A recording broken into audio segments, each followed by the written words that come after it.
नमस्कार, भारत लाइव देख रहे हैं। मेरा नाम निषेध ठाकुर है। सुबह सवेरे जो हमारा खास कार्यक्रम है उसमें मैं हाजिर हुआ हूं और रोजाना जिस तरीके से बाबा लगातार आपके सामने इस खास कार्यक्रम में हाजिर होते हैं, बाबा हमारे साथ हैं। लेकिन आज से एक नया हिस्सा मैं इस कार्यक्रम का बना हूं और कल से रोजाना इस कार्यक्रम को लेकर आपके सामने हाजिर होऊंगा।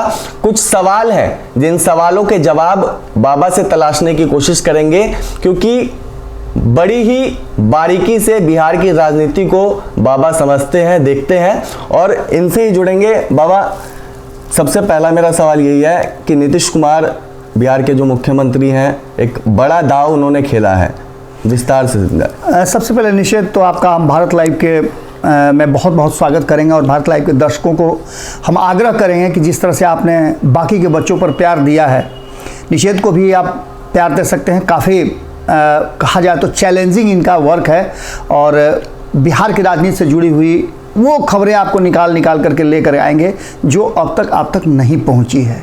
इनकी खासियत ये रही है और जब से हमारे साथ जुड़े हैं उसके बाद से ये इनका पहला जो शो है सुबह सवेरे, ये पूरी तरह से डेडिकेटेड बिहार की राजनीति के लिए है और निषेध हमारे साथ अब रोज़ जुड़ेंगे।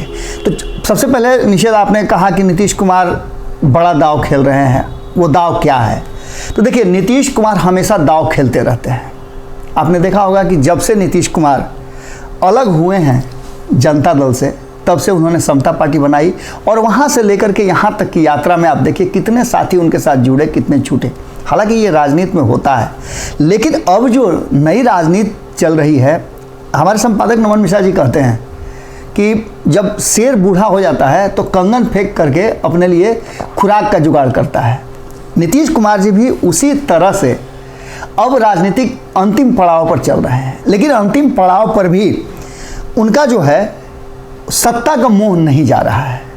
पहले तो उन्होंने प्रयास किया था, जब एनडीए से महागठबंधन की तरफ आए थे तो उन्होंने प्रयास किया था कि हम केंद्र की राजनीति में स्थापित हो जाएं और केंद्र की राजनीति में स्थापित होने के लिए उन्होंने हाथ पैर मारा था। आपको पता है, सब लोग जानते हैं कि उन्होंने विपक्ष को एकजुट करने का एक प्रयास किया था, लेकिन वो सफल नहीं हो पाया।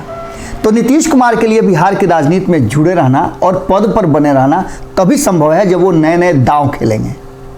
कुर्नी चुनाव नीतीश कुमार की प्रतिष्ठा का प्रश्न बना हुआ है और इस चुनाव से पहले नीतीश कुमार ने दो ऐसे दांव खेले हैं जो कहीं ना कहीं ललन सिंह और तेजस्वी यादव को आने वाले चुनाव के परिणाम जो होंगे, यानी कुर्नी चुनाव का जो परिणाम 8 तारीख को आएगा, तो नीतीश कुमार से वो शिफ्ट होकर के तेजस्वी यादव और ललन सिंह की तरफ चला जाए। हम आगे की खबर में बताएंगे आपको, लेकिन ये एक बड़ा दाव है कि नीतीश कुमार ने कुर्नी में दोनों को भेजा है।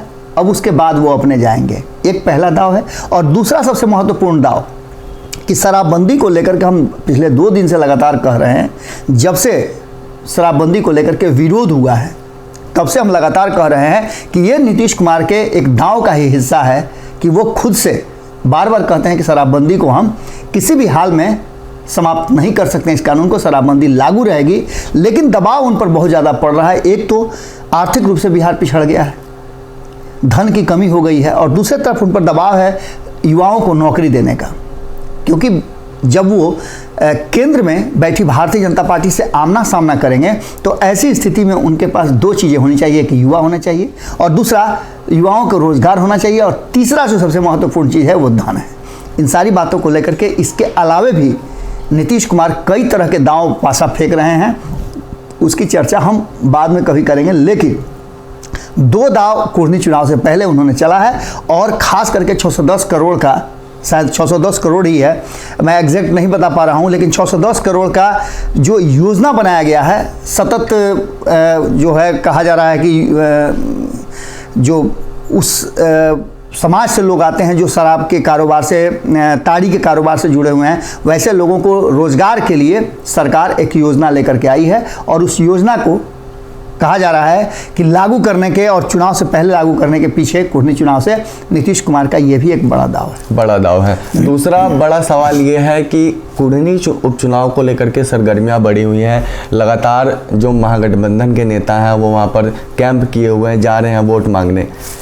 नीतीश कुमार ने तेजस्वी और ललन सिंह को एक बड़ी जिम्मेदारी दी है कि आखिर वो किस तरीके से वहाँ पर जीत दिलाते हैं, किस तरीके से अपने उम्मीदवार के लिए वहाँ पर वो कैंप करते हैं, तो एक दबाव बनाने की कोशिश है नीतीश कुमार की तरफ से इन दोनों पर ही? निषेध, एक चीज़ बहुत महत्वपूर्ण है कि अलग अलग खेल के तरीके होते हैं, अलग अलग खेल में, हर खेल में कप्तान होते हैं, राजनीति के खेल में भी कप्तान होते हैं, लेकिन और खेलों से राजनीति के खेल में क्या अंतर है ये समझना बहुत ज़रूरी है। आप ऐसे समझ सकते हैं इसको कि बाकी के खेलों में कप्तान आगे आकर के फ्रंट से लीड करता है और जीत और हार दोनों का श्रेय अपने लेता है। अगर जीता तो भी कप्तान की जीत होती है और हारा तो भी कप्तान की हार होती है। लेकिन राजनीति में जीत कप्तान की होती है लेकिन हार कप्तान की नहीं होती है। आपने कभी भी नहीं सुना होगा, हालांकि नीतीश कुमार ने एक बार मिसाल कायम किया था लेकिन वो दिखावटी मिसाल था, हम वो भी आपको बता रहे हैं। लेकिन राजनीति में आपने देखा होगा कि जितना बार भी, चाहे भारतीय जनता पार्टी हो, राष्ट्रीय जनता दल हो, कांग्रेस हो, कभी भी आपने देखा है कि कांग्रेस के जो सर्वे सर्वा हैं राहुल गांधी, उनको कटघरे में खड़ा किया हो पार्टी ने कि आपके चलते ये हो गया। मनमोहन सिंह जब थे उनके चलते कभी हुआ है कि आपके चलते ये हो गया? कभी नहीं होता है। वो कार्यकर्ता और बाकी के चीज़ों पर उसका बोझ डाल दिया जाता है। नीतीश कुमार और जिस तरह से उनकी रणनीति चलती है उसमें ललन सिंह और तेजस्वी यादव कटघरे में खड़े हैं।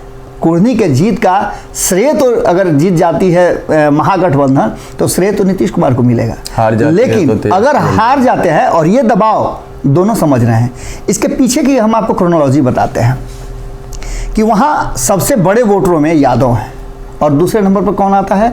भूमिहार समाज। अब यादव और भूमिहार का वोट अगर मिल गया तो नीतीश कुमार की बल्ले बल्ले, क्योंकि 80,000 से ऊपर ये वोट है।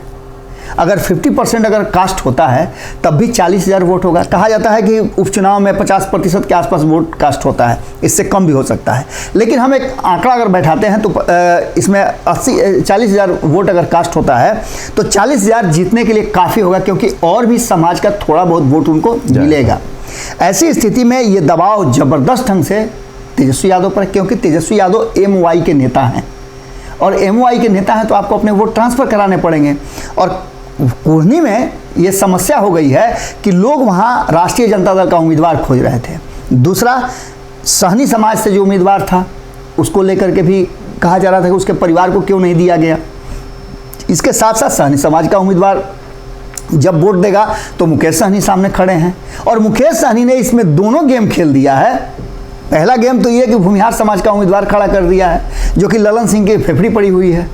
दूसरा, सवर्ण समाज जो है वो भारतीय जनता पार्टी की तरफ झुकाव है। हालांकि पिछले 2 चुनाव में आपने देखा भूमिहार समाज ने स्पष्ट घोषणा कर दिया था, लेकिन इस चुनाव में भूमिहार समाज जो है वो खड़ा नजर आ रहा है नीलव कुमार के, जो कि VIP के कैंडिडेट भूमिहार जाति से बिलोंग करते हैं। तो ऐसी स्थिति में ये दबाव बहुत बड़ा है दोनों को वोट ट्रांसफ़र कराने का। ललन सिंह गली गली घूम करके वोट मांग रहे हैं। हालांकि अब तक कहा यह जा रहा है कि उनको उतना समर्थन नहीं मिल रहा है, लेकिन इन सब के बावजूद ललन सिंह का दावा है कि हम यहाँ चुनाव जीतेंगे और वही दबाव अंतिम समय में जाने वाले तेजस्वी यादव के ऊपर भी है। कुर्नी चुनाव जो है जिताने का दोनों पर दबाव है।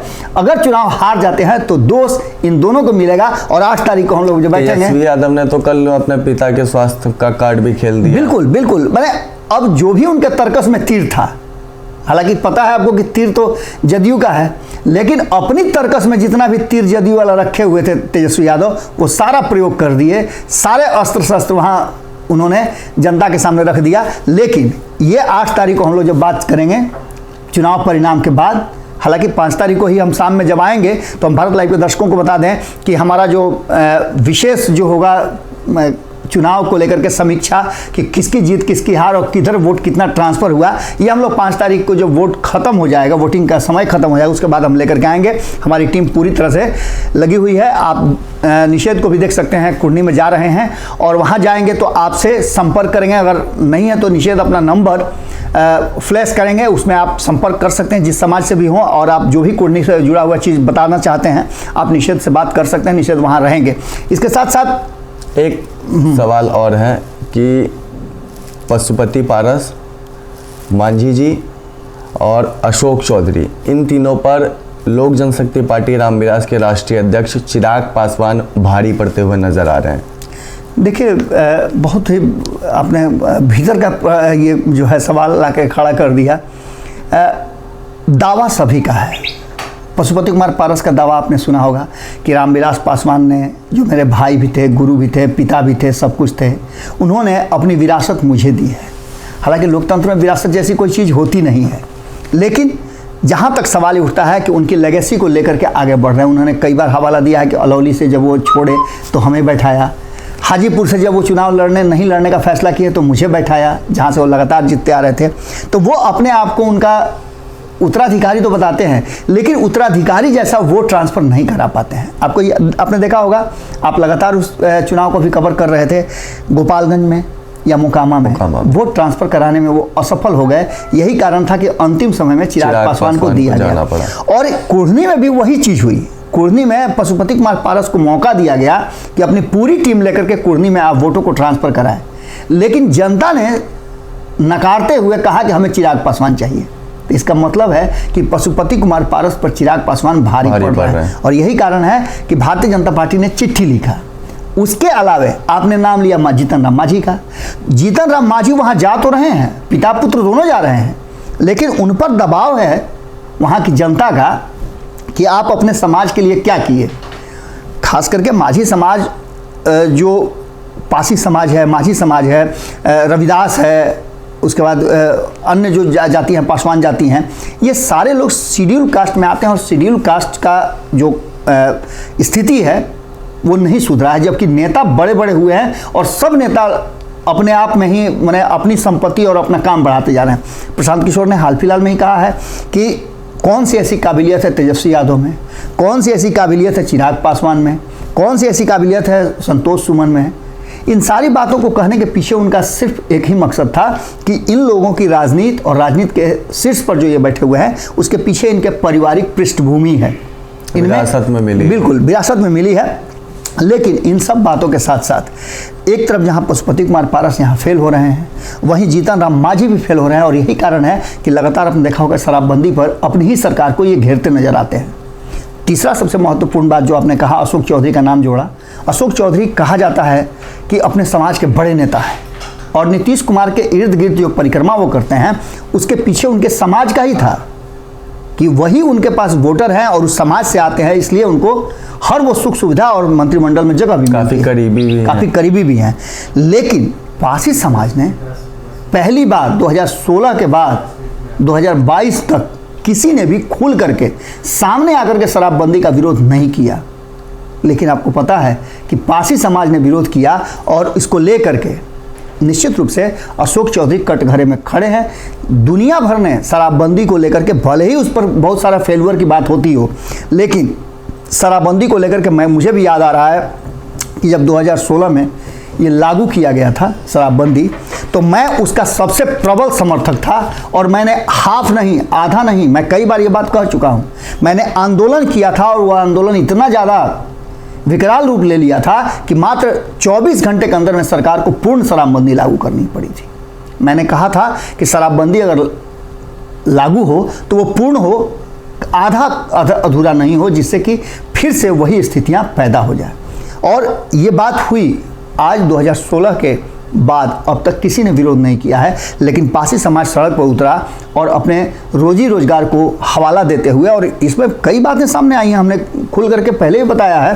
अब सवाल के कटघरे में जो है वो अशोक चौधरी निश्चित रूप से है कि वो अपने समाज को कैसे अपने हिस्से से, अपने तरफ से समझाने में सफल होते हैं। हालांकि ये मुश्किल काम है समझाने में। अगर बाबा सफल रहते तो जो प्रदर्शन हुआ बीते दिन, किस तरीके का उग्र प्रदर्शन था, काफ़ी आक्रोश था पासी समाज के जो भी लोग पहुंचे थे। तो अशोक चौधरी एक बड़े नेता कहे जाते हैं, वो समझा सकते थे, तो क्या उनका समझाना कोई काम नहीं आ रहा है अभी? देखिए, कहा तो जाता है कि वो पासी समाज के नेता हैं, लेकिन उनके इर्द गिर्द कितने पासी हैं आप ये भी तो देखिएगा ना। उनके इर्द गिर्द पासी समाज का कोई भी नहीं है। सीधी सी बात है कि यहाँ अशोक चौधरी पर कहीं ना कहीं चिराग पासवान भारी पड़ रहे हैं। और अगर देखा जाए, हम इंडोर्स करने वाले कौन होते हैं, लेकिन जनता ने जिस तरह से चिराग पासवान को इन सब पे ऊपर रखा है, ये बात तो तय नजर आ रही है कि यही कारण है कि चिराग पासवान के सामने एक बार फिर से भारतीय जनता पार्टी को घुटना टेकना पड़ा और ये कहना पड़ा कि अब कुर्नी में आपका हम स्वागत करते हैं। आप समझ ही रहे हैं। चिराग पासवान अब जाएंगे कुर्नी में प्रचार बिल्कुल करने के लिए। बिल्कुल। चलिए, तो हमारे साथ बाबा थे और हमारा खास कार्यक्रम सुबह सवेरे आप देख रहे थे। तमाम सवालों के जवाब हमने विस्तार से बाबा से जानने की कोशिश की और उन सवालों के जवाब आप तक पहुंचाने की कोशिश की है। कल से हम रोजाना सुबह सवेरे कार्यक्रम में हाजिर होंगे और उन जरूरी खबरों को आप तक पहुंचाने की कोशिश करेंगे जो आप तक पहुंचनी चाहिए। फिलहाल इस सेशन में इतना ही। नमस्कार। अगर ये वीडियो पसंद आई और वह बिहार के राजनीति और बिहारियत से सरोकार रखेनी तो सब्सक्राइब बटन दबा के चैनल के सब्सक्राइब कर ली। ओजे एगो घंटी बा, ओकरा बटन दबा देला से कुल सटीक और मारक खबर रुआ मुफ्त में मिल जाई। अगर रुआ पत्रकारिता के हमनी के नया प्रयोग में सहयोग कर चाहतानी तो ज्वाइन बटन दबा दी। पेटीएम नंबर नोट कर ली 9386816700। धन्यवाद।